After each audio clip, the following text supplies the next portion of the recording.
dumating sila, and gusto ko lang i-clarify sa inyo, hindi yun VIP room.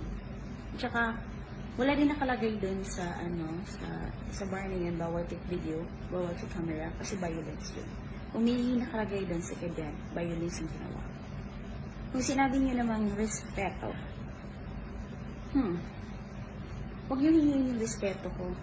Kung kayo mismo gumagawa ng kabalastugan, hindi niyo nirespeto yung sarili niyo. Yung point ko doon. And then, ni-reach out naman ako ng babae. Okay sana kung makiusap ka. Parang binantaan mo ko. Aba, yung binantaan mo may ID. Ikaw, ayun naman, then sinabi mo jowa mo, girl, alam ko background mo. Bago ako na gano'n, nilam ko yung background mo. Okay? So wala ako dun. Pero nagbanta ka, ipapulis ka. I-clarify ko yung video. Pag-aralin niyo yung video, kumanta kami. Hindi yun intention, basta nag-upload ako noon. Basta nag-upload lang ako doon.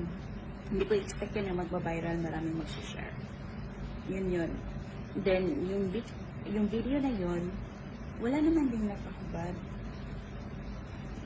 Wala nakakubad doon. Walang mali siya doon sa video ko dahil nga nag-ano kayo. Kayo gumagawa ng kabalastugan. Alam nga naman kami yung mag-a-adjust sa inyo. Awkward din sa amin mga guests, no? Para panuorin lang kayong gumagawa kayo ng balastugan na walang nagsabi sa inyo. At hindi ko kayo, buhay mo yan. Trabaho mo yan. Pero naman, minsan naman magrespeto kasi sabihin mo mag-consolate ka. Okay, go. Maggasa ka sa sarili mong mantika. Yun. Para alam ng huwag ako. Sabihin niyo, i-reach out niyo ako. Then, reach out niyo ako. Magharap-harapan tayo. Ano bang post ko? Banyo Queen, killing softly, and a bad liar?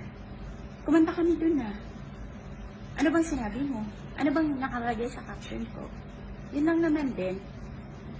Sasabihin niya sa akin na intentionally ko yung ipo-upload dahil nga kinunan ko kayo.